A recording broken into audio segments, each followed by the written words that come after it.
Hey, and welcome to another episode of Creative Leaders Unplugged. I'm Morgan here with Arna, and today we talk to Andy Polaine, a service designer, creative leadership expert, author, podcaster, video game creator. What other Yeah, titles does he have? yeah, yeah. Mentor, coach. Lots of lots of things. Coach. Yeah. So I realized you these was just two old men, sorry.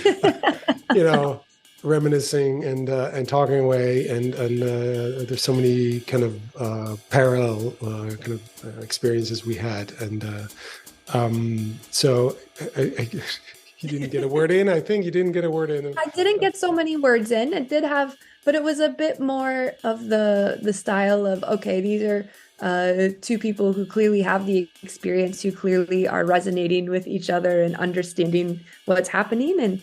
And because I don't have as much experience per se, not necessarily in terms of like knowledge, but just I haven't spent as much time in that realm.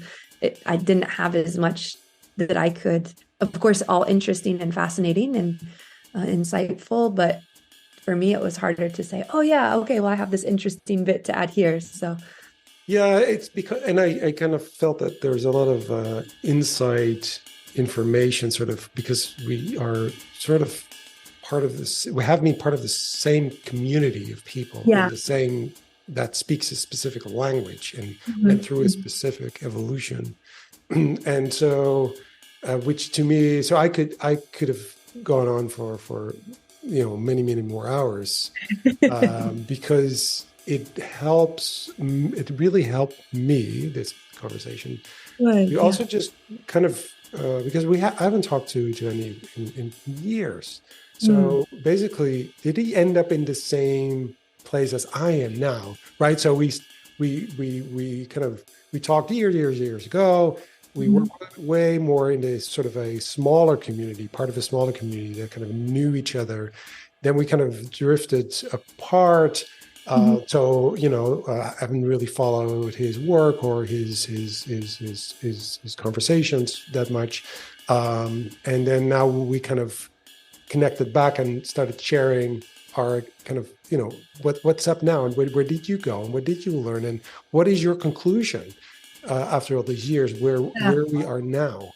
And it's so fascinating that we ended up in a very similar place. It was like, Yeah.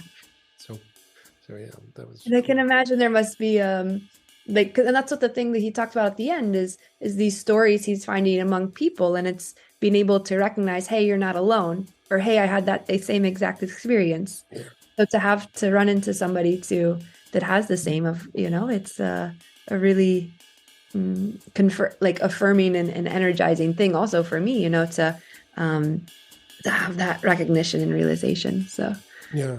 So that was important. I'm really interested in the book he's writing.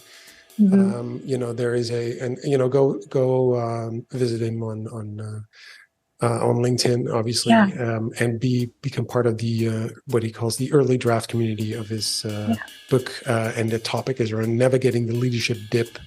I think that's I And there don't was know. yeah, I I was think gonna say there's one point where he talked about like the Pixar process of directing a film. And that at one point that they bring in all of this big group of people to help the director sort it out, right? yeah, And that to me was really because of course I'm not yet in that the point. So he writes a book, he's writing a book about a specific demographic, and I'm not yet in that demographic because it's more time related. And so to me, to know that it's already part of the process is also, oh, okay, when this starts to happen to me, I know that it's part of the process. It's not just me having an existential exactly. Yeah, crisis. yeah, exactly. Yeah. So it's all okay. It's supposed to have the dip. Yeah, Yeah, it's very exactly. true.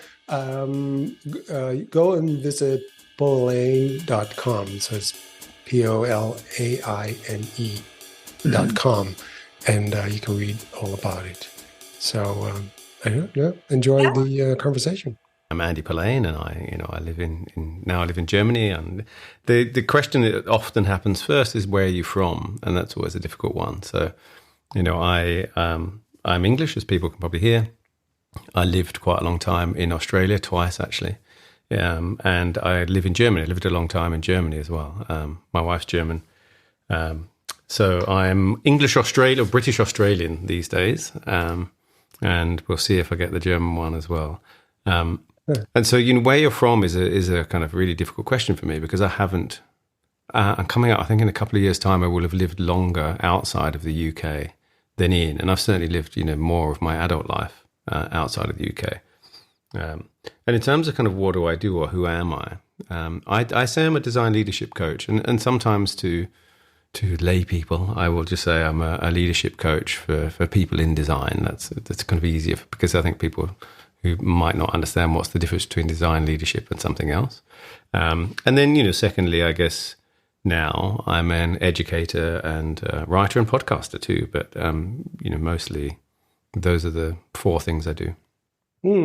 Well, so it's interesting because that tells me kind of where you're from or not. It tells me what you do, but it actually doesn't answer the question. No, it doesn't. Who are you? That's such a good question. That's the kind of thing I ask my coachees, and we spend many, many sessions looking at. I'll give you a few seconds. That's all you got. So I'm a bit of a hybrid. I mean, really, but it's again, I think it's easier to explain. In fact, it is what I get my coaches to do, is just look back over your life, and because you are the sum of those years, 52 in my case, and I, for a very long time, and part of me still actually doesn't really think of myself as a designer.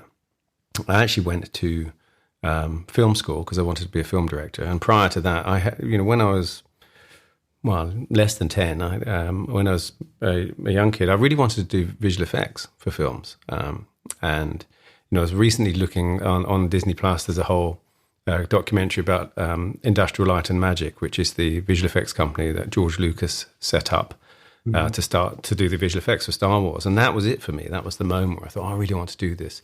And I followed that quite a long way, actually. And then decided, no, actually, I think I'd quite like to make films. And so that's where I went to uni. And there I studied film, video, photography, and this new thing called digital media. And so, this was the days of Photoshop 2. It was certainly a year or two before Macromind Director came out and stuff like that. And I got kind of fascinated and kind of distracted by computers. I'd always kind of messed around with computers before. But this idea that I could bring all this stuff with multimedia, I could bring all this stuff together. And so I've always been interested in those kind of crossovers of disciplines. And that's what led me into what became interaction design back then. I'm talking like 90, when I graduated, 93, 94. 93, I think. Back then it didn't have a name. We were just sort of, we called ourselves interactive designers, which no one understood. And I've spent the rest of my career doing things that I've had to explain. And you still do. I still do, yeah. And so, I segued into that sort of what became interaction design, and by that time I became, a self-named actually interactive director, because I felt I was working on a lot of projects, but then the sort of web happened. I don't know, it's kind of hard for people to imagine it wasn't there, but I remember the very first browsers and the very first kind of conversations we had about this idea of hypertext and what it meant for nonlinear storytelling and all those kinds of things that we were pretty interested in, and exploring it. And, everyone was finding their way, and it was kind of interesting. And then the sort of dot-com boom started to happen. And I'm seeing kind of echoes of it now. But anyway, we can talk about that later. I saw that there was often art directors or creative directors on projects and technical directors, but there was no one really looking after the experience. Right? And so that's what was my job. And then, I moved around. I was sometimes a creative producer. That was a thing, which I think would be a sort of product person now, product manager now. And did a lot of that stuff. And then my segue into, I'd always done a lot of teaching. So I really consider myself a teacher and a designer now, I guess. I'd always done a lot of teaching, even when I was a student, teaching my other classmates, and then straight afterwards. And I'd set up, a group of us set up a a small collective that was sort of doing a mixture of commercial work and non-commercial work called Anti-Rom back in 93, 94. And it started off as a sort of arts collective making these little interactive experiments. And then companies like Levi's and other people got interested in our work and asked us to do some work for them as part of their marketing. And it was sort of golden time in a sense, because there's no way that the big ad agencies would have let us near their clients back then. But back then they just thought, oh, this stuff is, this was the days where there was like 2 massive Levi's ads a year, and there was a big campaign behind it. And, all the directors of those ads and the creators were sort of wannabe film directors. And they just saw these little sort of postage stamp stuff that we were doing and thought it was just, juvenile and not important. And, how wrong they were. So, that's where I kind of went through that. And then I went to Australia. I'm fast forwarding a long way. There was a whole kind of Razorfish and .com boom thing in the middle of there as the web took off. And a thing happened there where you could kind of see it happening actually, around 2000, I would say, sort of between sort of 99 and 2001, where a lot of promises were being made. There was a lot of fluff in the air, and a lot of promises being made by people who didn't really understand how to make the stuff, but were kind of doing the selling. And I remember thinking, there's no way you can make what you're selling here or pitching here to your investors and things. And at some moment, this is all going to come crashing down, and it did. And there was a very overheated job market as well, so you had a lot of very inexperienced people asking for a lot of money. And at some point it kind of falls apart, which it did. But just before that, I went to set up the interactive department of a visual effects company and television and commercials company called Animal Logic in Australia.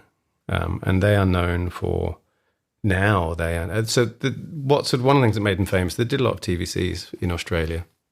But they did the corridor of code and the title sequence of The Matrix as they were moving into film. Oh, right. And now they're known for the Lego movies and Happy Feet and those things that they completely did. So before we go any further, I'm going to come back to this Australia adventure. I just want to go a little back to, because I'm interested in because when you were a kid, you wanted to go into visual effects and film, and I mean, because it's kind of interested, where does that happen? Is it because you were watching a lot of films? Is it because of that? I mean, what was the era where I guess, I mean, was it Star Wars was there at the time? You had I think was it Indiana Jones? That came afterwards. Yeah, right. So I mean, I guess probably Star Wars was the thing, but there were all the sort of Ray Harryhausen films, the stop motion stuff, like Sinbad and was it Clash of the Titans or something like that? I think all of those kind of movies before, and I was fascinated. As they say, the magic of movie making. I was kind of fascinated to see how that stuff was made. There was a few things about it. One was I was kind of really interested in making these visual effects and how they sort of came to life. And I was fascinated by the mixture of artistry and sort of technical prowess in that, and exploration, right? And when you'd hear people talking about it who were making those things, they were like, well, we're kind of making this up as we're going along. And we're not really sure how this is going to work. And so we've invented this thing. And I found that really fascinating. And I think that's probably a bit of a thread through my career, actually.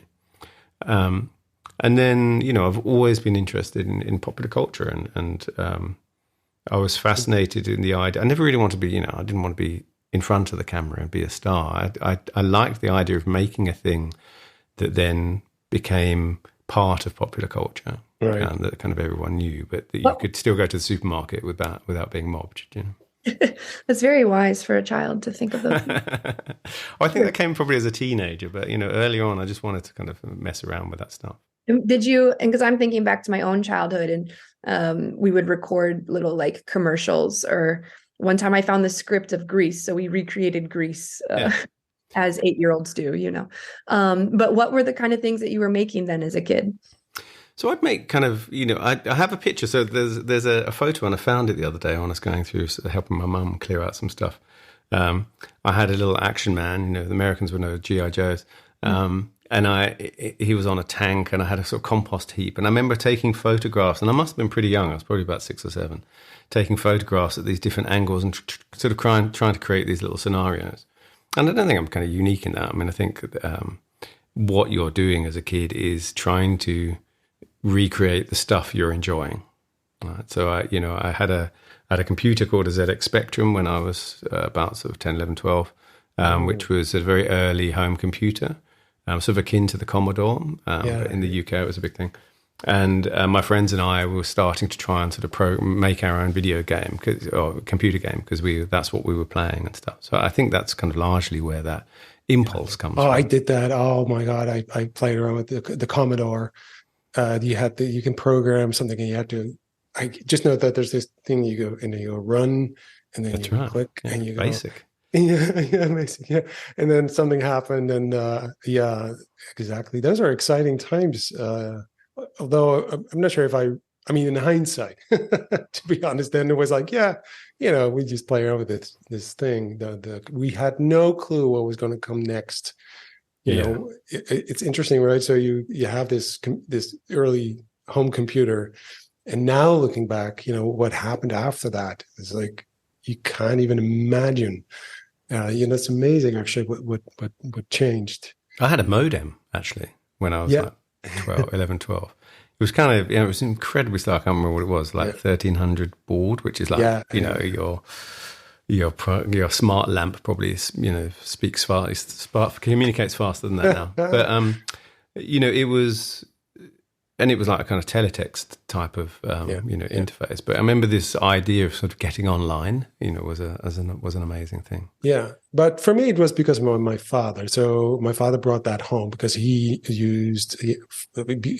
worked on a lab and they used the computer for work. And so he got a work computer basically. So that was sort of, what did your parents do?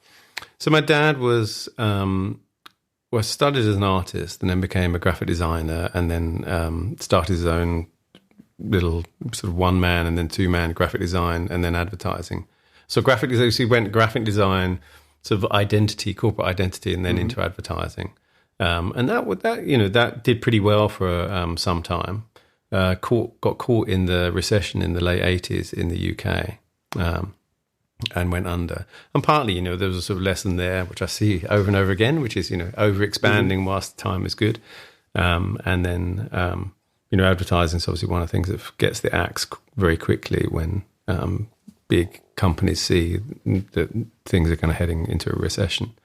So that was kind of slightly painful to watch, I think, as that went under. But that's the sort of background, I guess, of the creative side of things. Do you remember? I mean, do you have a clear memory of that when you're? I mean, yeah, absolutely. I mean, I went to boarding school. I went to private boarding school in the UK, and so I didn't see it kind of day to day, but obviously in the holidays and weekends and stuff I did, and I saw. I mean, it's interesting. They were also like I have this very strong memory of going into the design studio and these amazingly talented people there, doing this everything by hand, right? All these amazing illustrations, and they were, the smell of letraset, that kind of transfer lettering, cowl gum, which is kind of glue they used to use a lot, and spray mount as they were doing all these layouts and stuff. And so they stopped sort of just at the time, it was the mid 80s, I guess. So just at the time where desktop publishing was starting to kind of make its way into businesses, there was a sort of crossover period. And they had some technology, but not really. They didn't really use computers for anything. And I have a very kind of strong memory of that and the kind of creativity in the work they did, but also how you really saw the sort of split loyalties in the advertising industry. I guess when things were starting to go bad, some people were really, really nice. Some suppliers and clients of my dad's, and some were just like, oh, I'm out of here. It's not. I don't think it's a particularly pleasant industry quite a lot of the time. No, I totally agree. Interesting the way you described. Actually, the smells that you're saying, the glue and that kind of and ink and lettering and paper and all these things have. So to me, so my mother's side, they were all artists, and so my grandfather was quite a known artist in the Netherlands. And for me, the sort of pencil, when I sharpen pencil or paint, it brings me back to my grandparents and my house. Yeah, exactly. Yeah, that smell. That's such a strong. It creates such a strong urge to kind of start drawing. Yeah, it's very quick and just brings you straight back there. Right? Yeah. Is that it? Because somehow, but although it's, I mean, I can describe it as a smell. That's my dog. Yeah. Okay. Yeah, I recognize the sound. I have a dog too. It sounds exactly the same. Little nails on the. Yeah. But the sort of that kind of that has such a big influence on how I still kind of somehow see myself, or it's part of me, although it wasn't me because I wasn't a painter and I wasn't doing that. But I kind of, it's still part of my identity. And so, were there things that, or are you recognizing things now that you've seen in your parents or your father in this case? I mean, obviously, the lesson of the problem in the the ups and downs of being an entrepreneur. The weird thing is, yeah. So my father then kind of he sort of went back to his art and stuff afterwards. But I really kind of one of the things for me that sorry about my dog tapping around in the background. It's being a bit restless. Okay. I think one of the things for me is he was about my age when his business went under. And it's kind of funny. It's a very kind of weird thing now, I think, to look back. And, again, he died last year and we're kind of looking back through photos and stuff. And you kind of look at significant moments in your childhood and see, oh my God, they were in their 30s then, or they were in their sort of early 40s then, and realizing that, you're beyond where they were now. And yet they, it seemed so mature, and parenty and stuff back then. And I think kind of where that fits in for me, and one of the things I bring into the coaching a lot, and all this idea of what's the sort of inner journey that you're going through, is I think of time, or your time, as the fossil fuels of your life, right? They're this precious resource that you never get back, and not only that, you don't know how much is left. And when I see this culture of always be hustling, always be doing, this sort of hyper productivity culture. And, COVID really put a pause on this, which was good. But I still see it a lot with coachees. One of my coachees recently said, one of the great things they got out of coaching, and he works for a large consultancy, he said, was to not take work so seriously.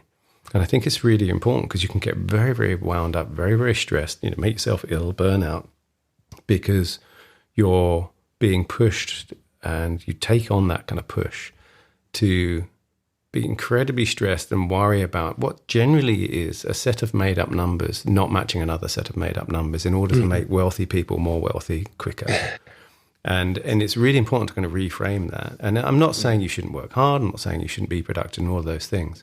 But it's really important to get a sense of kind of where the values are there and decide, if I'm going to spend this precious resource of my time, who do I spend it with? Because when you're working for a company and they pay you, and people feel sort of a bit guilty, I think, about being paid sometimes, and perhaps more so from design. Your job is to earn them back more money. They'll always get back what they're giving to you. In fact, they'll earn more than they're giving to you because that's the way it works, right? So the idea that you're giving a finite resource to them in order to help them generate more of a renewable resource is a really important reframe to kind of think about what you're going to do with your time. And so looking back over, say my father's life or something like that, I think that really kind of influences how I think about that stuff. Yeah, I think so. Kind of same for me when I think about my father. He's now 84. And he wanted to change his job when he was, I think, 40, 41 or so. And then, but he couldn't, he was too old. Nobody wanted him. And so I'm thinking, he was only 41. Yeah. Right. But I think, I don't know the numbers, but there has been plenty of research that showed that, most people, I think, working in large organizations are unhappy in their job. And yes, and as you said, COVID kind of has I think it's speeding things up a little bit in the sense that, in the US, you have the big resignation. People don't want to go back to their cubicles again. And because but you hear that all the time. And if you work for large organizations, people will feel miserable because one time someone told me she was working at this big French company, and she said, every day here is a marathon. And but all the value that's created is going to sucked up to the top of the pyramid. Why am I doing this? And I think and I talked to her about at that time, basically the way I framed it was like, because they were worried about keeping talent in the company because they were leaving, and especially and I said, new generations, they have a different relationship to work. Like my father, work was security, was pension. He couldn't risk that. That was really important. So it wasn't because I think he kind of liked his job, but that wasn't really the most important thing. It was security for his family and for his pension. And so I said to this French lady from this company, no, it's new generation, blah, blah, blah. And she was, I think at the time, probably in her 50s. And she said, Arna, it's not just new generations. It's everyone. Yeah. I mean, we all want to work differently, and she talked about this one moment where, in this big, very traditional French company, the CEO, there was a big meeting, a lot of people there, and the CEO mentioned the word happiness, and they fell off their chairs. They were like, did he say happy? Did he say happiness? We have to be happy? And because, right? And the word happiness. We have to be happy. Yeah, right. But it's like this. It's like that. You don't talk about that, which is how odd is that? Yeah, it's so far outside their realm of understanding of their job that when he mentions it, it's like, did that just come from him? It's yeah, right. So Andy, so for me, the way I always kind of thought about it is that I mean, I'm not really big in conspiracy theories.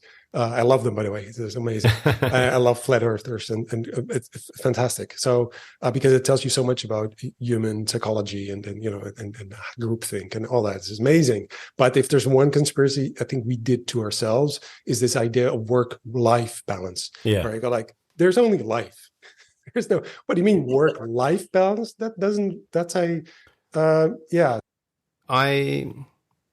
I think the biggest lie is in business is this idea of it's not personal, it's business. That you can somehow separate the two, and COVID did really bring that home, that those two aren't separated. But it's always been the way, right? It's always been the case that those two things weren't separate.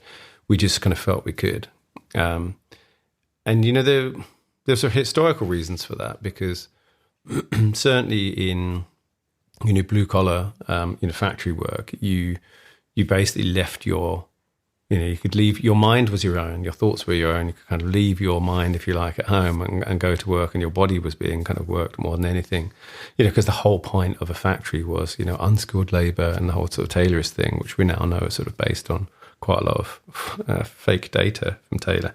But this idea that, we can break stuff down into sort of discrete tasks and just anyone can do this. And so it just becomes mindless. And that's not been the case. And there's a whole lot of privilege wrapped up in that, of course, because it's not been the case then for white collar workers who've, get to sort of bring more of their full selves to work. And then, of course, the sort of the upper class who didn't work at all.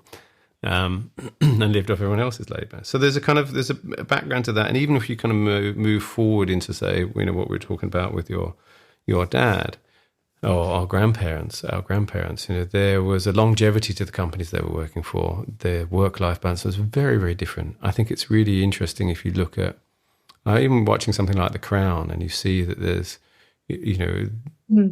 up until very, very recent, there's no computers on people's desks. People are writing a letter. Or they're writing a draft of a letter and someone goes and types it up and all that stuff, which also means, yes, you might have had a telephone in your home. Very rarely would it have been used for work, right? And all of that stuff. So that the difference, the separation was a lot easier to keep. And not only that, then the kind of promise of, that your pension's going to be there and then it's going to be enough and all of those kinds of things. There was a small period of time when that was the case. And the average lifespan of S&P 500 companies has fallen by, I think, about 80%. It's something like sort of from 65 or so to 15 years now. And so, it's a much, much more, a much quicker cycle. And so a lot of that kind of thinking on what that was based or a lot of the stuff on what that thinking was based has gone away. So there's no way, I mean, like you and I, there's no way that my daughter or even my students at the moment are going to have one career in their lifetime. They will have several. And that's the sort of new normal. But still, we educate them as if... we educate as a factory, right? Right. Yeah. Which is to me, so if I look at my daughter and now she's 16, almost 17, and she has to kind of choose what she wants to be. I know, it's absurd. And she doesn't know. And I keep telling her, it doesn't matter what you choose. It's not going to be that anyway. It might be your first job, maybe, who knows? But there's going to be plenty of other things you're going to be doing. But the whole system is kind of geared towards, you have to kind of go into a direction. And when you're when you're a teenager, at the right, exactly at the time that's the worst time to make decisions anyway. But when you're a teenager, we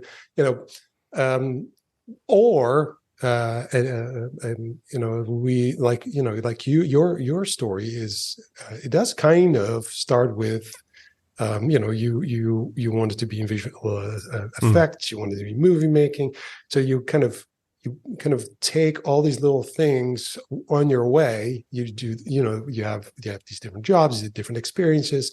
You kind of get different skills.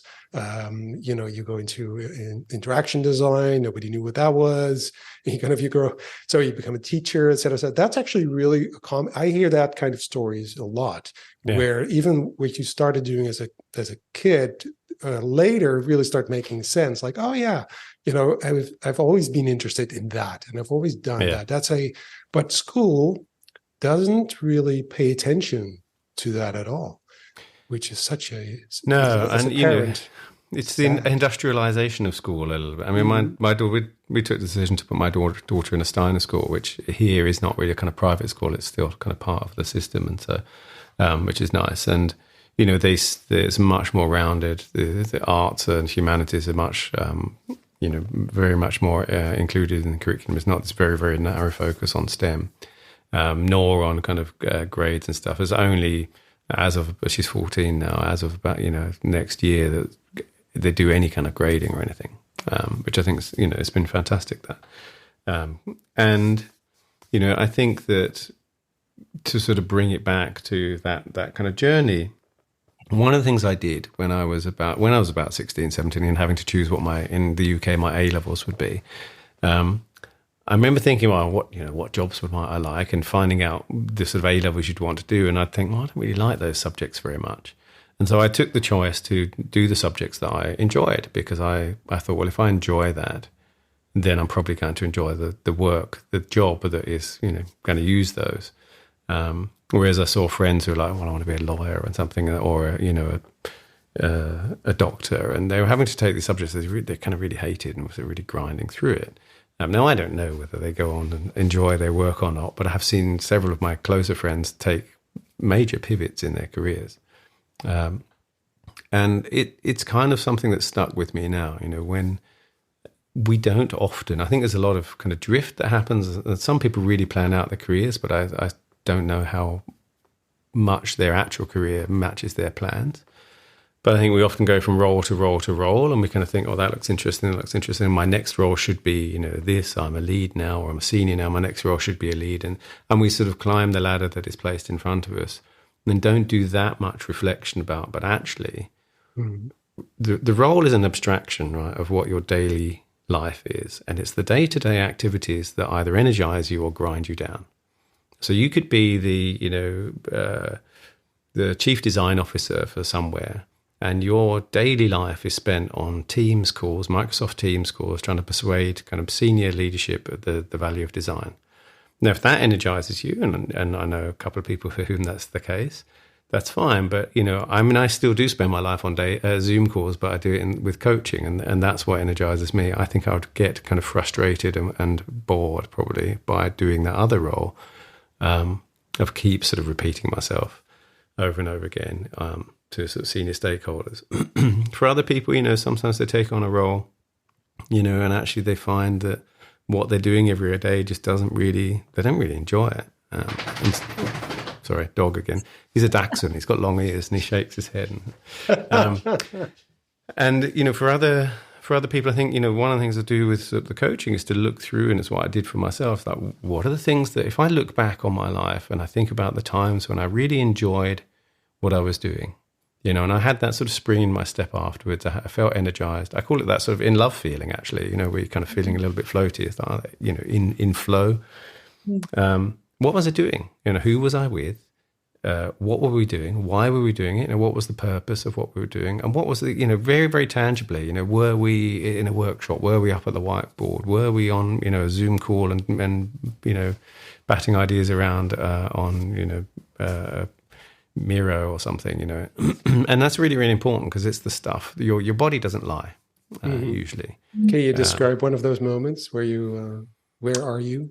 Yeah, so for me, what actually then, as I was thinking about this when I was when I'd left Fjord and Accenture, and I was thinking, well, what is it that I want to do? I knew that I really liked this kind of mentoring and coaching process. And I'd done it a lot with students from undergraduates right the way through to postgraduates, and doctorate students. I really liked, that was a large part of what I did, the sort of educational stuff, was teaching. When I was both both in a university, but also at Fjord. Part of my job was training other people and clients and people in Accenture too, and Fjordians. And I really liked that. And I really liked writing, and I like podcasting too. And so I kind of thought, reverse engineered it and thought, well, how, what kind of career can I build out of this? Now, for other people, it's different. Other people really but I want to be a little bit more specific because this is very, very general. So, what is the moment where you go like that I got that kind of that what do you call that floaty that sort of feeling, I think there's two things. For me, there's a sort of penny drop moment. So, whether it's teaching or facilitating a workshop and those kinds of things, where there's this moment, first of all, there's an energy to that. Right?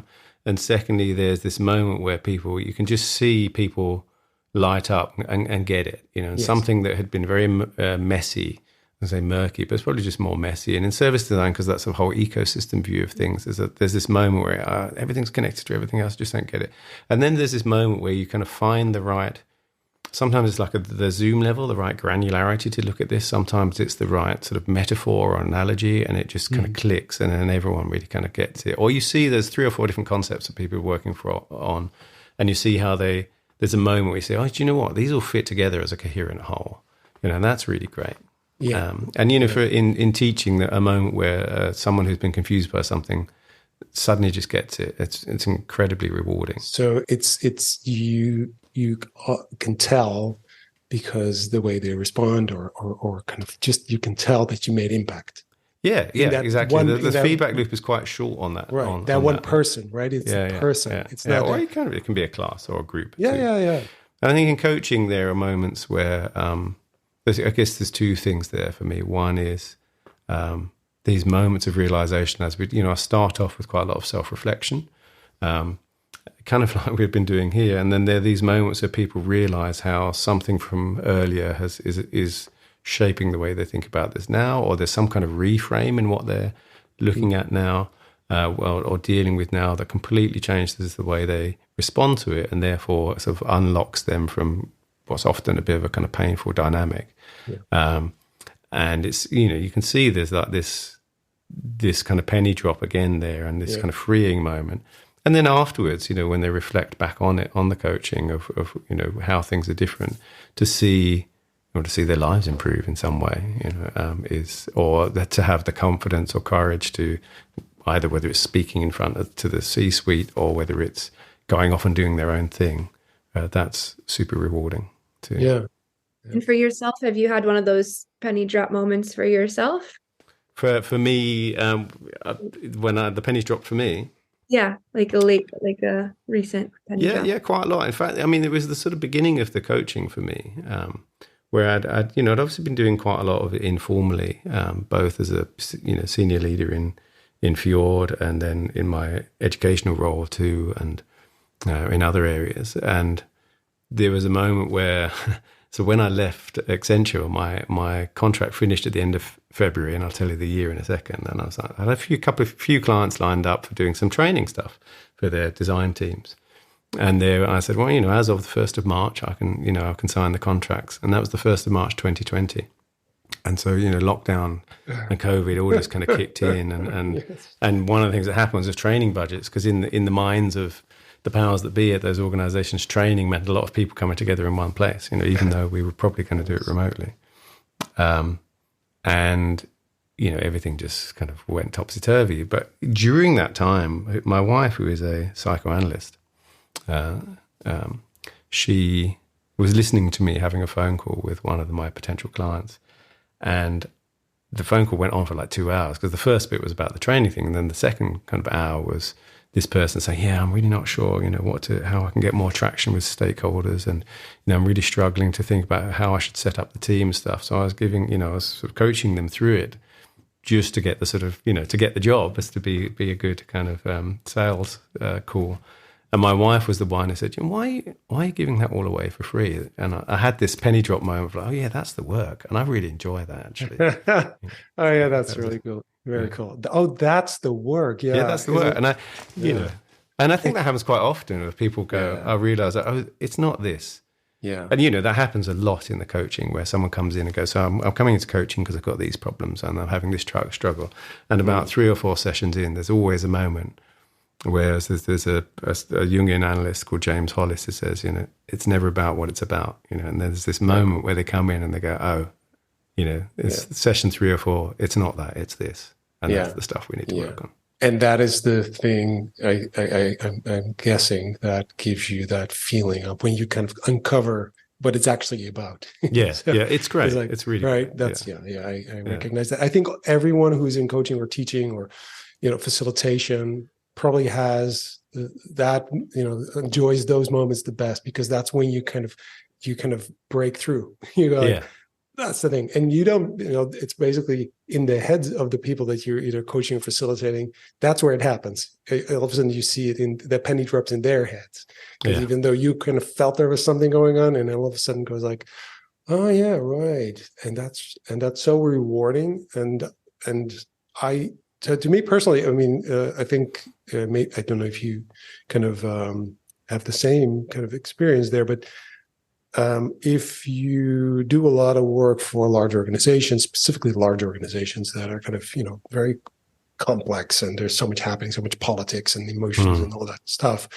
It's great. I like that. I like kind of the puzzle and the game, and the sort of like to see sort of what's happening in the kitchen, basically.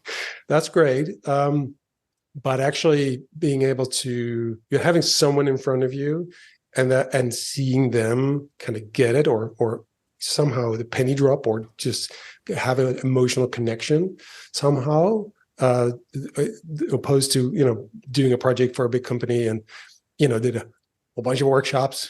Got a lot of journey maps and concepts. And then yes, exactly. Yeah, they're like, all right.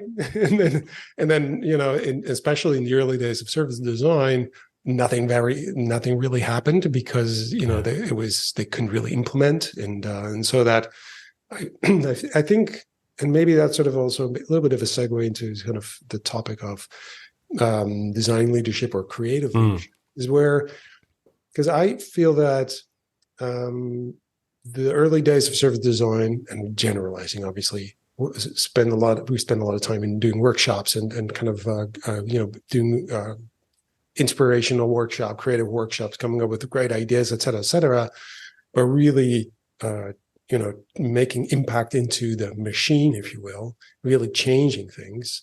We're only starting. And I think leadership is where it needs to happen. It really, that's sort of the next level, where you go like, actually, now we need to really have a strong top-down kind of leadership as well. And if we've been talking about kind of designers being in in the boardroom, et cetera. But I don't know if that's it. But design leadership, creative leadership. So I'll tell you what I think. And we just had our previous podcast was also about this actually, but it was about design leadership being sort of teaching, generalizing, of simplifying here, but teaching designers the language of business, whereas creative leadership is teaching the business people the language of design.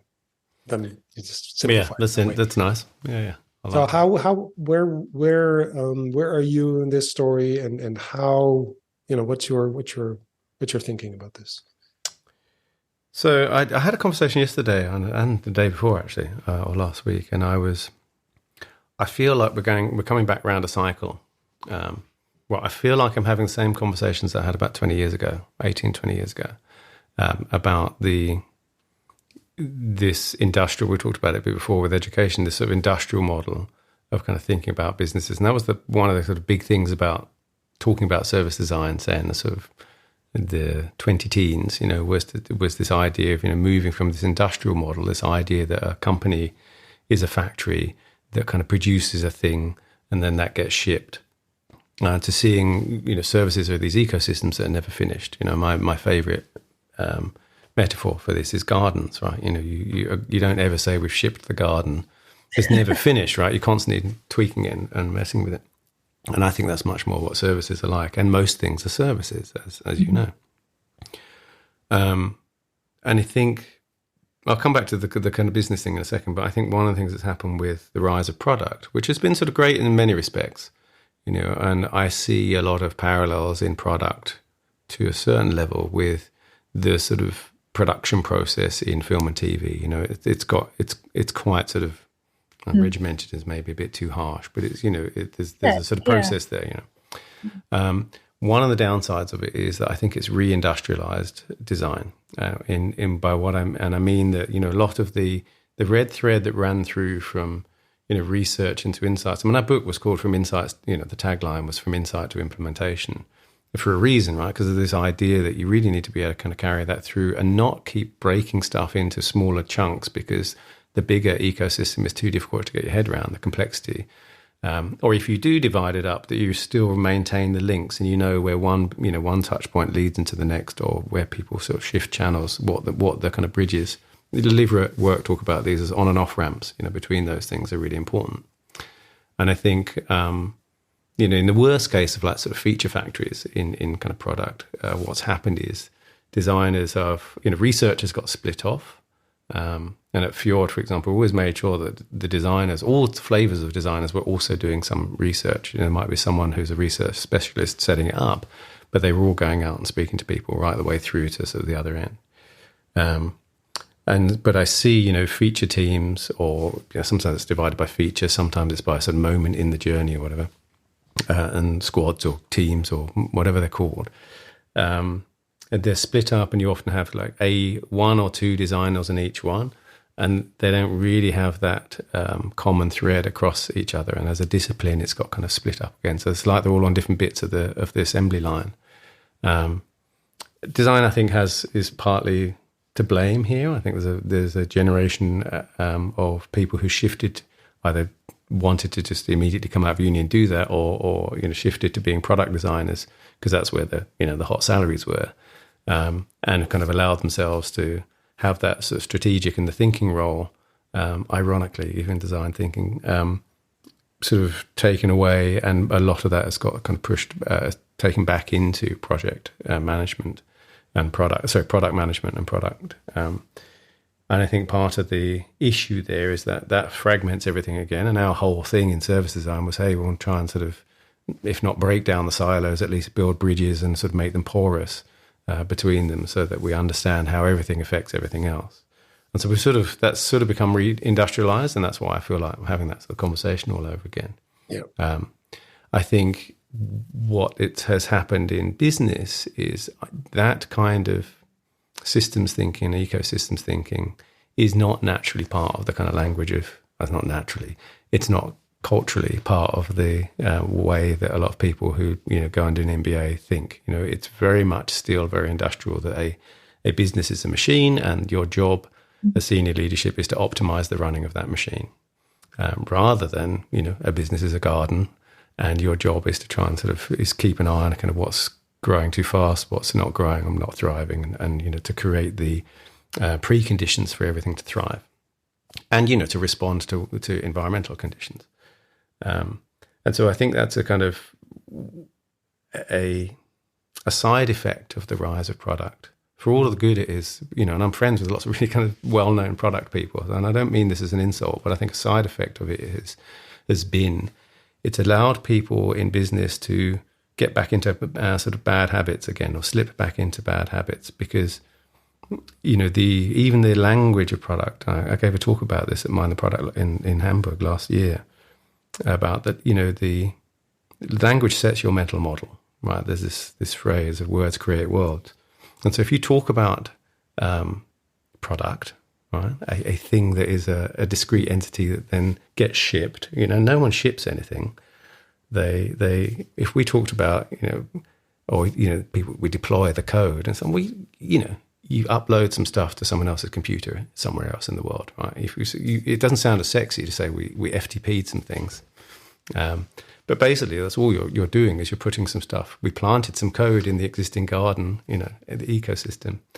That's really what's going on. And so the idea, though, that kind of industrial language that surrounds product, I actually think is really problematic, because I think it allows businesses and business people who may be not in that world to go back into, okay, so now we can just plan everything again. Now we can just break stuff down into discrete stuff that we can manage, because that's what managers do. And I think that's a kind of real problem. So, but in a way, don't you think that's sort of a very natural? Because there's a topic around this, and there's the whole theory, which I don't think I'm allowed to talk about because it's way out of my league. But it's this edge of chaos, and this idea that everything kind of goes from chaos to order, and that's sort of how evolution works. That everything works out. But I kind of use that concept to kind of think about also things like service design thinking, and all that, because you go to kind of from order to chaos. And when you are at the edge of chaos, that's where we are most creative, because this is where all the things are possible all of a sudden, and new connections are being made. If it becomes too chaotic, it falls apart, and kind of the ecosystem dies. So you have to go. So the natural way is to then go to order, more order, because we kind of we can start structuring things and make it more effective, efficient, whatever. But if there's too much order, then it becomes disconnected, like you were describing, and then it kind of also dies, because there's no connection, there's no energy flowing throughout the system, and so it falls apart. So the way things kind of evolve is you always go from chaos to order, never that neat, like there's all kinds of happening at the same time, obviously. But that kind of gives me always a bit of a sense of I'm kind of okay with it then, and go like, oh yeah, we're there. Now we have to create a new narrative again. And to create a little bit more chaos, there needs to be a little bit more opening. There needs to be we have to kind of break the system a little bit again. And that needs a different language, new stories, because to your point, I totally agree that it's the language that creates sort of the way we understand the world. That creates our reality, right? So to me, I think things like creative leadership and the language that we create around that, is that a kind of part of that new language that is going to create a little bit more opening and a little bit more chaos? Yeah. So it's about which one's appropriate at the time. I mean, I think when I think about, say, leading teams, one of the things I talk about is this idea of sometimes teams get very rigid, and they can get very dogmatic about method, for example, and designers can get really kind of dogmatic about method, and this is the jobs to be done, and this is not this is how you do jobs to be done, all that kind of stuff. And what they need is to be shaken up a bit, and sort of taken out of that solid state and made a bit more fluid. Sometimes teams and companies are very gaseous. They're going all over the place, and everything's kind of bouncing off of each other very quickly. And what they need is some kind of container to bring them down. And a thing I found quite a lot as a design director was, particularly around synthesis. It's one of the most messy moments of a project. And there was this thing where I could tell from the body language. We're going into a room. There's all these post-it notes up in the room, on the wall, and people would be slightly sort of hunched forward and kind of looking forlornly at the walls, and you could just tell they had that analysis paralysis. And one of the things they would do is say, okay, here's, draw on a big flip chart. Here's a template. This is what we need, top 3 insights, top 3 needs, or whatever, and, some other stuff. And within half an hour, they go, oh, look, I go back in. They go, oh, that didn't really work for us, Andy, so we've done this. And that was the whole point, right? The point wasn't for them to do what I said. The point was, as soon as you put a container around someone, they start banging their elbows up against it and start to work out where their own edges are. And I think this is true. What you were talking about before, in terms of sort of businesses, that idea of sort of riding that chaos cycle is really, really important to sort of recognize that's what's going on, rather than this idea of captain of industry sort of charting a course through choppy waters. You're really kind of riding a greasy pig and just trying to kind of hang on. And I think that good image. I think businesses, so that's one of the frictions, right? Where, because organizations, pretty large organizations, if you think of all the other structural things like HR and IT and facilities and, legal and procurement in particular, they're all there to try and keep the status quo. Right? And so there's this kind of tension between what the business actually sort of needs to do and sort of embrace the chaos wave a bit, and what structurally they're set up. Large structures in the organization are trying to kind of pull them back from. And there's a lot of fear and anxiety that goes on there. And I'm convinced that, business, or the world of work is laced with fear and anxiety. And that's kind of one of the biggest problems of that split between personal and professional, is that people aren't open and honest about that. If a stakeholder, most people aren't annoying and difficult for the sake of it. They're like that because they're anxious and afraid. And, the more you can kind of get to that, the more you can understand it and try and think, what's this person really afraid of here? Why are they being an absolute arse? And how can I kind of unlock that? The more you make a progression. On the other hand, with design, I think design has done, and creative leadership, I think, is a switch of language. And I slightly bristle at the whole kind of designers need to learn business thing, because I don't think that business is actually a real thing. What do we mean when we say, need to learn the language of business? Are we talking numbers? Are we talking how are kind of the, shareholder value and how the dynamics of that work? Are we talking sort of these kind of, Six Sigma kind of management style thing? What do we actually mean? And I think what we mean is, need to understand that there's an inward-facing view around the organization and its growth and the things that matter in terms of impact to the organization that is separate from what designers usually look at, which is, how can we hug our customers more? How do we make the kind of this perfect end-user experience? And one of the difficult things, I think, in creative leadership is to constantly switch your vocabulary. That, when you're talking to designers and you've spent your entire career talking design to other designers, that actually the rude sort of awakening when you're in a creative leadership role is the CEO and the C-suite. They don't care about that. They don't care about design. And it seems a bit offensive even that they don't. What they care about is, whatever indices and metrics that they're trying to kind of push upwards. And design, I think, has done a pretty bad job of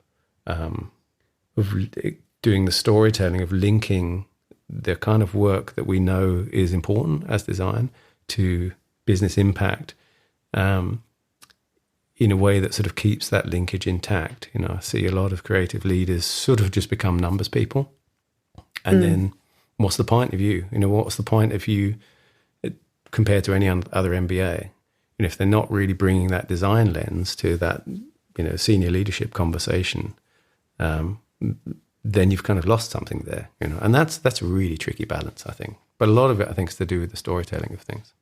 Yeah, absolutely agree. And it is fascinating, and in a way, listening to you, I kind of started thinking that if a company, a company is like, it's like a living and breathing entity. It is, if you think about it, and if you would coach that, you would also go to kind of what is that spark? What is it? And often it's been there in the beginning of when the company starts. It's the root is where, the origin story of the company, right? Like the origin story of a person. There's these moments of transition, but there's also this link to where you came from. And I think, and while you were talking, there's procurement, there is HR, there is, IT, and we kind of, often companies basically forgot where they came from. And I find myself often as a consultant being in an organization, reminding them of, do you know where you started? And I'm not just talking about the kind of the metaphorical garage, but basically it's always an entrepreneur, someone who tried something, and it's always about a trial and error. Always someone tried something, and then they found something, and then all of a sudden they built this whole organization around it, and they forgot to kind of they forgot their roots, they forgot where they came from, and in a way, the complexity of an organization, because they're so not, there's no interconnection between all the different departments, and there's this feeling of unsafety. So these cultures of fear, which are they're so real. Yeah. I think that's such a, so for a in a way, as a creative leader, I think that's your task somehow, to kind of coach the company and to create a sort of to create a safe space to really get a better understanding of who you are. Yeah, I mean, it's difficult to create a safe space from underneath, as exactly. Many people who will exactly are in kind of marginalized communities will tell you. I think that I'm not sure that safe space is the thing. I mean, I don't mean psychologically safe for kind of people who work there. I think that's important. But what I'm saying is I think it's important for to reframe it that safety is an illusion. I talked about the sort of decline in the length of lifespan of S&P, all those S&P companies. It's the same. It's also the same in coaching, when people are thinking about setting up as an independent. And one of the things they talk about is, I don't want to leave the security, though, of my paid job. It's like, yeah, but you could get fired tomorrow, right? What does that actually, what does security actually look like to you? And then you kind of unpack that. And then they have this moment of going, oh, yeah, well, actually, if I have, this much in savings and have these things set up, I'm actually as safe, if not safer, than in my full-time job. And I think part of the thing is to do that, you're right, is a coaching thing with the company. And what do we mean by that? Was usually sort of senior leadership to say, that fear and anxiety, that worry about sort of risk, let's unpack that some more, and not just kind of go, that's too risky, but let's unpack what risk means to you, and pre-catastrophize, what would it look like? How could this all terribly go wrong? And that's obviously one of the things that designers are really good at, is taking abstract ideas and conversations and making them tangible. I think designers forget that this is like magic to other people. Yes. To say, when you're talking about the thing, let's sketch up a storyboard of this. So you mean like this? And then everyone's aligned, everyone's looking at the same thing. And then you can go, oh, yeah, well, actually, now I see it. No, it's not quite like that. And it's either not as good or it's not as terrible as I thought it was. That's an incredibly powerful tool. And that's what I mean by bringing those skills into that leadership level. Yeah. And I don't mean with the safe space that, everybody feel, I mean, this feeling of safety means to me that you can actually, this sounds, maybe that's a contradiction. There can be tension, and that's okay in a safe space. So you can sort of feel unsafe and worried, but it's basically, you can talk about it. You can make things explicit in a safe space. Yeah. So if you're not in a safe space, then what happens is that people don't talk about things, and they pretend that there's something going on. So I think that, and I don't know if that's a creative leader, or I think it's the people in general in organizations, whatever you're called. What's really key is that, because the worst thing that can happen, I know I didn't come up with this. I read this somewhere online, which stuck with me. He's like, the worst thing that can happen to a CEO is when nobody tells you what's wrong, right? Yeah. So, right, Elon that's Musk. the right. That's the worst. Yeah. Right. That's the worst. That's the worst thing, right? And it's not just in. That's also in friendship, by the way. Mm. Right. If they don't tell you, basically, Arnie, you should brush your teeth. You smell, or something. Right? That's the worst thing. You didn't tell me. Yeah. You should tell me that, right? And I think that is part of safe space. And I don't know if we need a complete. So you talk about gardens, and I agree. But are these actually the same organizations? Don't you think that the way we created sort of the businesses as we know them now are actually going to disappear anyway? Not the way they're structured, the way they're organized. They might not be the right organizations. We might need, you might call them ecosystems, and so that needs a new language and a new kind of way of thinking about it. But I think the world needs sort of a new way of organizing, a new way of distributing value. It might be a bit naive, but I still think that if we're looking at the evolution of organizations, we're kind of going that way. No, that's definitely true, because the work that I'm doing is in systemic transitions in terms of the research. And there's just more and more discoveries and literature coming out that everything is needing to shift. So this concept of gardens and this edge of chaos. So everything you guys are saying is also then lighting up perfectly with everything that I'm researching. And then I'm specifically looking in the role of facilitator. So then what Andy's kind of doing is coach and guiding people through this process. That's good to hear. It's spot on. Yeah. But it is, it does run in, against, or it does grind against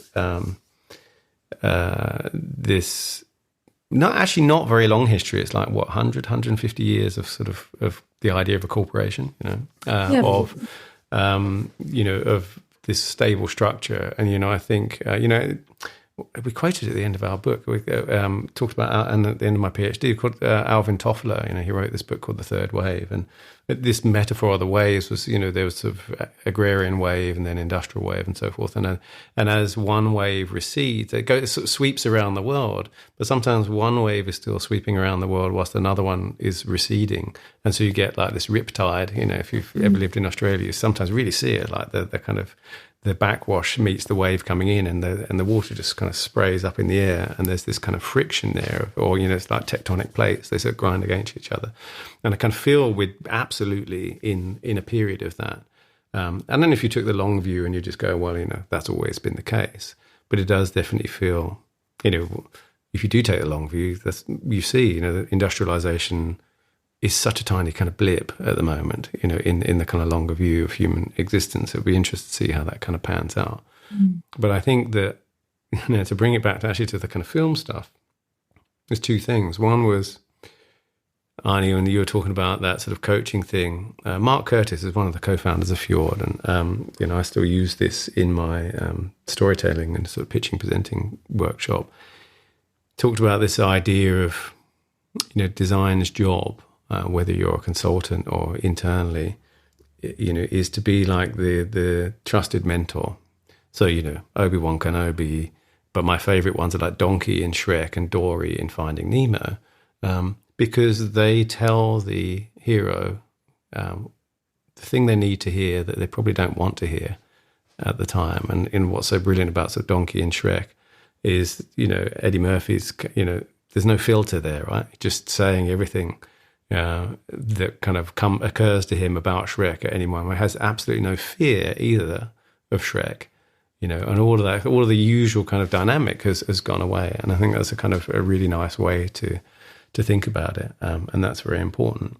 And the second thing is, now sort of legendary, is Pixar's kind of brain's trust. This thing that they do when they recognize that every film director, as they're kind of putting together the story, there's a moment where they kind of slightly lose control of it. It's got sort of messy and chaotic.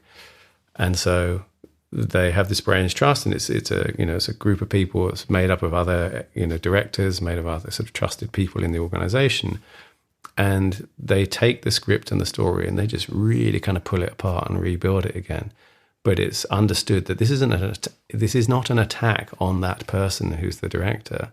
This is the way this process works. Yeah. Right? And then we're looking at this third thing, and we're really trying to make it into the best it can possibly be.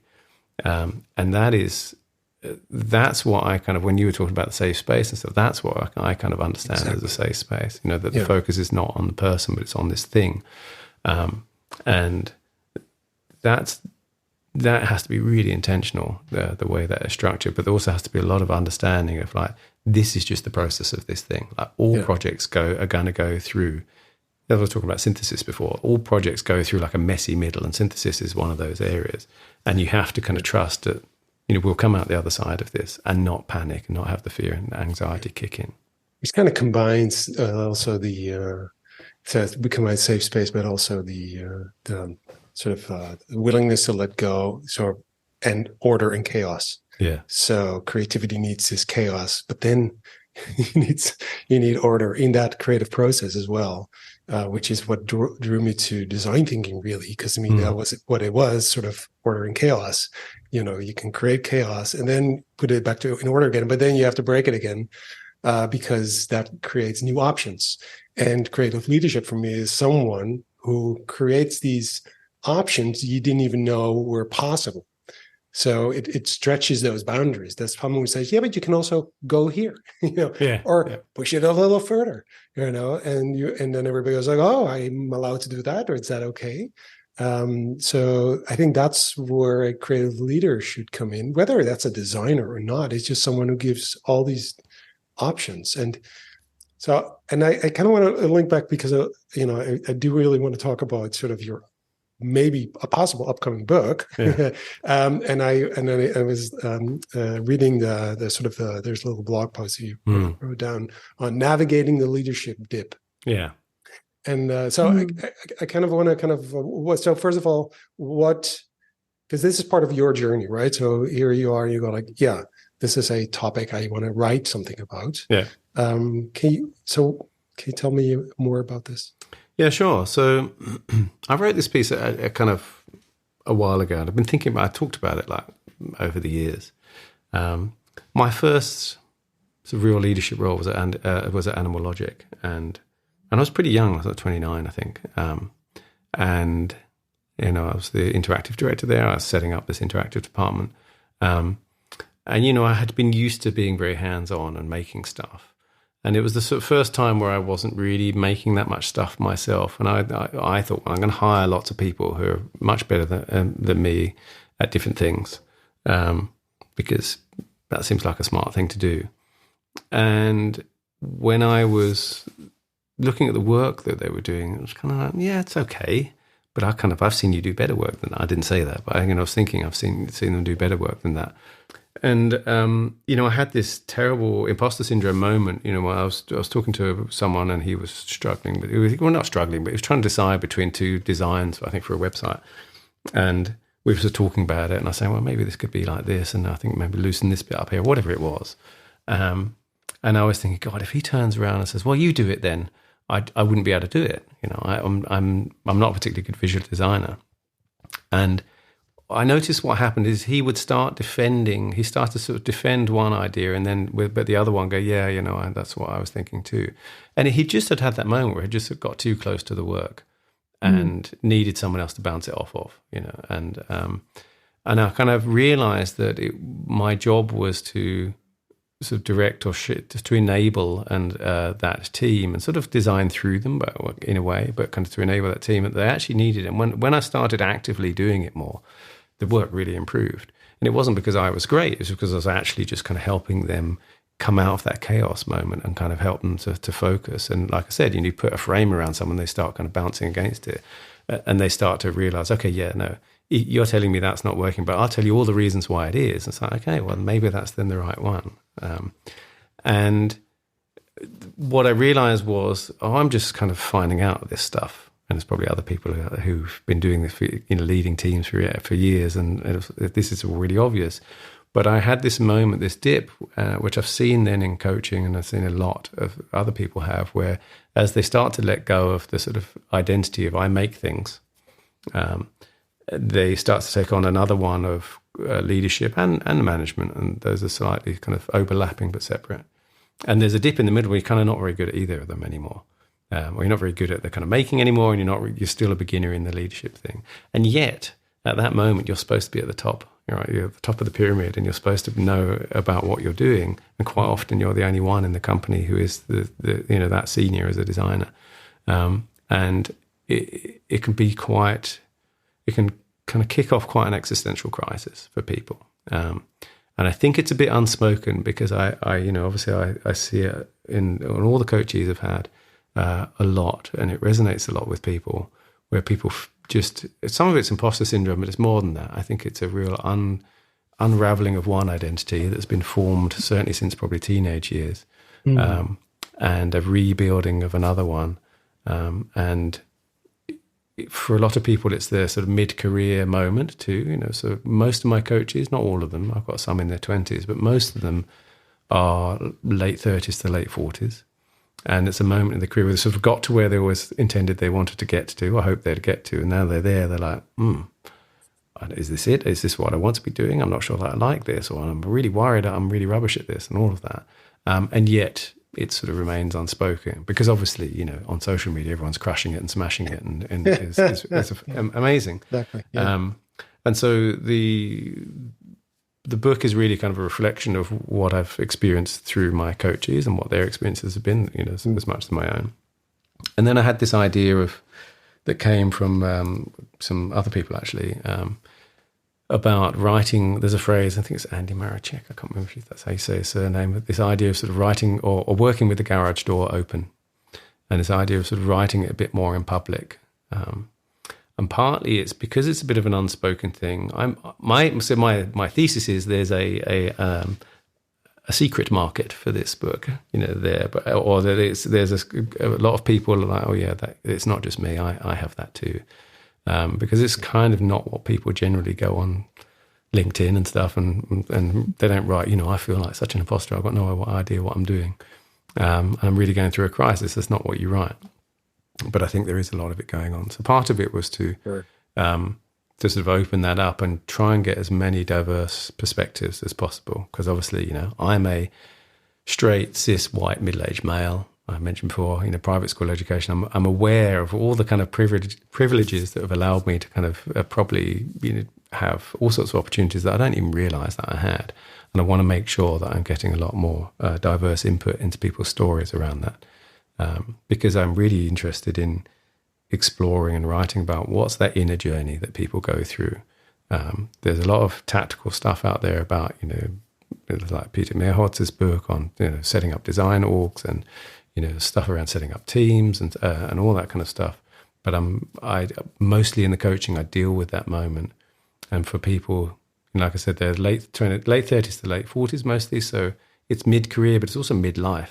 Right? Mm-hmm. There's quite a lot of people having a midlife moment where they're really like reconsidering what they want to do and if this is it. And so my coaching is coaching people through that. I wanted to write about that journey. I think it's such an important conversation that I really do hope we actually can have that conversation in public, also on social media, because just 2 days ago, I finished a training. It's actually it was a facilitation training. So a training facilitator, and so they take turn in facilitating a session. And me and another coach, we observe, and then the participants everyone else will kind of give feedback after the session. So that's really confrontational, right? So I'm going to do this session and people are just going to give you, and we all intentionally, we kind of make it very difficult for them as well. So because we give one participant the role to kind of be someone who's either an observer or they play a role like it's like a sort of disruptor or a naysayer and things. Yeah, and we give them a script. So this is what you're going to do. That's very good. Yeah. That's very good. Yeah, it's very mean.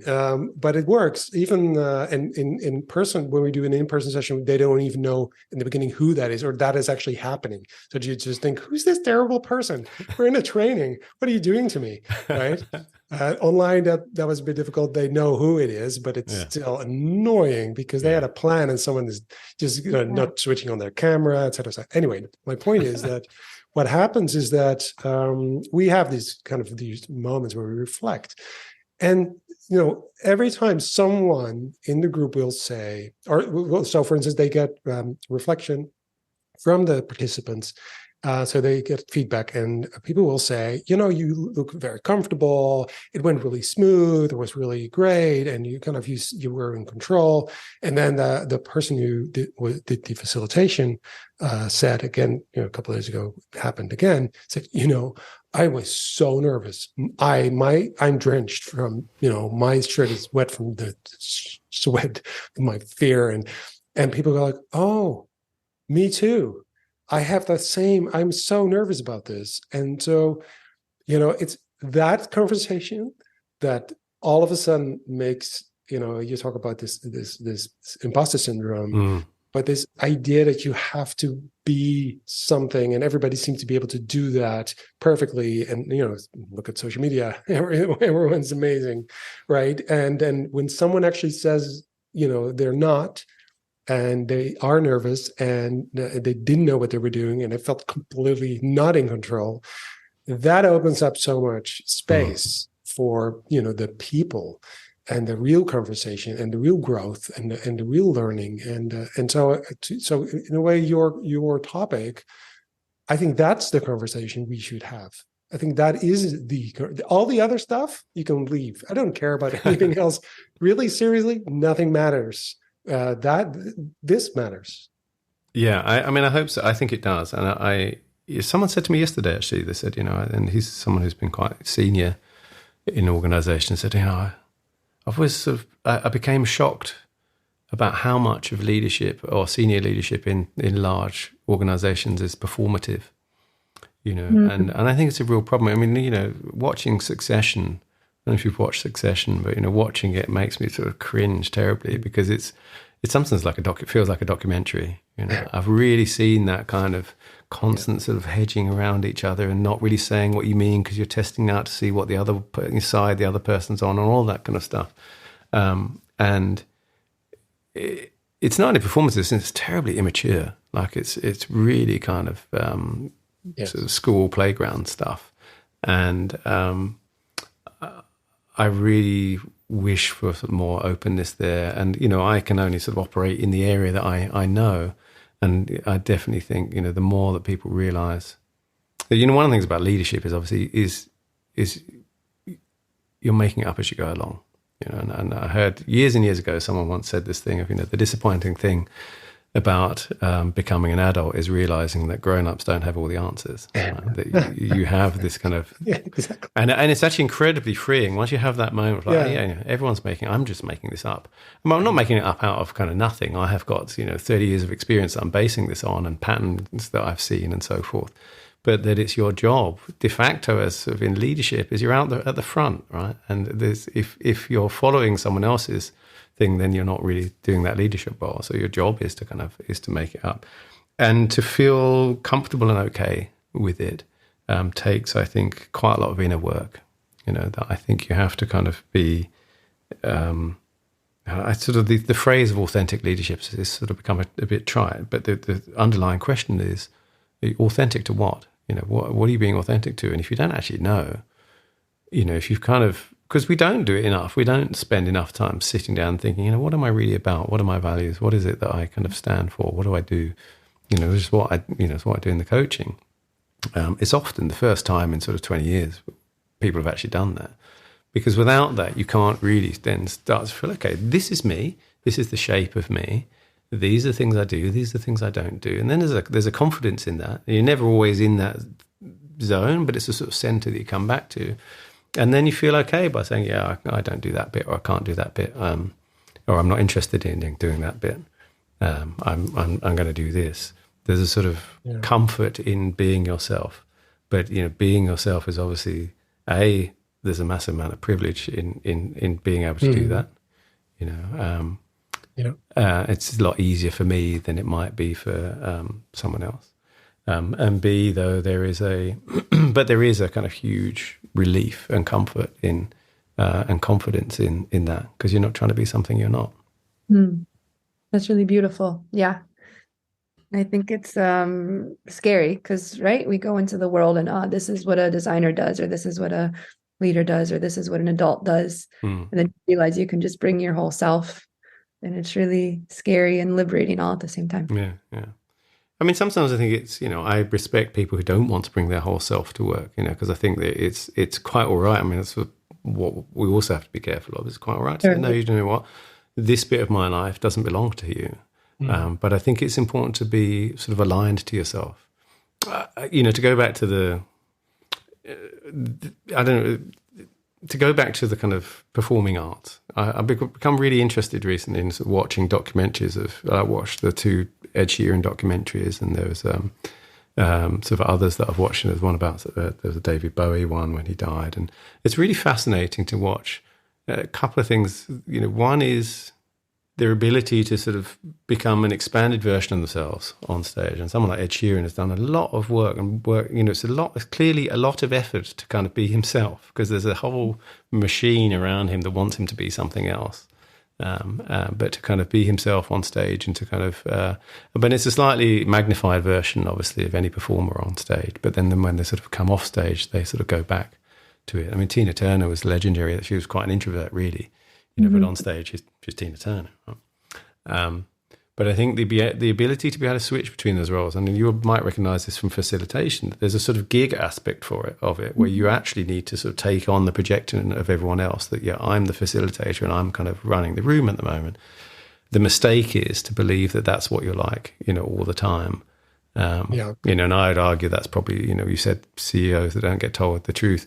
That's sort of what goes on with people like, Elon Musk and so on, that they sort of believe that they're the smartest person in the room because no one dares tell them that they're not. Exactly. Well, you have a stage personality. So I've done theater. So for me, what I've learned from theater is that and actually did comedy, stand-up comedy, so, which is horrible. But it taught me so much, is actually you have a stage personality. Yeah. And you have to get to know that person, because you have it. I mean, you can cultivate it, but it's there, and you can use it. And that's such a great thing to learn about yourself. Like, who is that person? But that can be genuine. That can be you. It can be your authentic self as well. Yeah. And I think so. As facilitators, and I think that's one of the things we have to be aware of, that there is that stage personality there, but it can be you. And so the more genuine it is, the more you can connect to it, the more human becomes more. And again, we go back to the safe space. If you pretend to be someone you're not, or you start believing in something that other people are like, no, it's like, if you have an Elon Musk as a facilitator, everybody was like, oh my God, you just go through the motions. But that idea of you are a different person on stage than off stage, that's such a really eye-opening thing for a lot of people. Like, that is different. I think I like to think of it as a sort of magnified. And when it's good, it's like a magnified version of you. So it's not like the I don't know if you remember David Burns, from Talking Heads, the big suit. This idea that it's the same thing but kind of bigger, because the sort of audience, if you like, or the kind of situation is bigger. But then but the important thing is to not. Even if you're sort of playing another role, and I think that's actually difficult. I think that's problematic in kind of leadership, because I think it's not. You don't want to be being something you're not, but there is a sort of slightly expanded version of you, but that's not there all the time. It depends on the situation. Because if people have experienced the other thing as well, and it's not very good, where you've had someone who's supposed to be giving a kind of talk or a presentation, or supposed to be sort of, it's an all hands, and they're sort of small and apologetic, and it's like, I want you now to step up and be that person, and you're not, or you're just reading off a piece of paper, and it's. We do want that as well. We want someone to kind of step into that role and not kind of mumble through it and shy away from it and go, whatever, but that's just me. That's not leadership. But it also doesn't have to be like that all the time. that it's I can talk about this forever, but I think yeah, we need, because of time, we need to kind of unfortunately end this podcast. Thank you so much. I'm really very inspirational. I am actually would love to kind of. I actually have the website open now, because where you say, fill in, if you want to. Yeah, please do. Yeah, early draft community that's there. Right. So yeah. So I think this idea of having a draft community is awesome. Love to kind of see what comes out of it. I think this is the conversation we should have, and I mean, yeah, sure, it's good to talk about design thinking and service design and all that, and and lean startup and all. And to be honest, I'm like, okay, what's next? What's now? And I think what you're doing, I think that's what should be next, specifically for the kind of the early community in service design and thinking that have kind of been evolving. I think they need this. They need this conversation, because I recognize that they are at that sort of, they're bumping into a ceiling. Maybe it's a psychological thing or whatever, but there's this thing like, how do I now grow? Yeah. And I think this is it. I think it's important to recognize it's all about people. The more senior I got, the more I realized that I did not have design teams or anyone else coming to stakeholders, senior people, whatever it was, coming to me saying, this process isn't, is a problem, or we don't know how to design this thing. It was all this person is a problem. I'm having a struggle with this team, and these people aren't working together well. It's all, it's 95% people stuff. Yeah, It's we hide behind process and method and things, but actually, it's all people stuff. And the quicker you get to recognize that, I think the quicker you get to that space that you're talking about, where we can actually talk about what's going on with us and how and move things forward. It's all people stuff. Yeah. Yes. Thank you so much for having me on the podcast.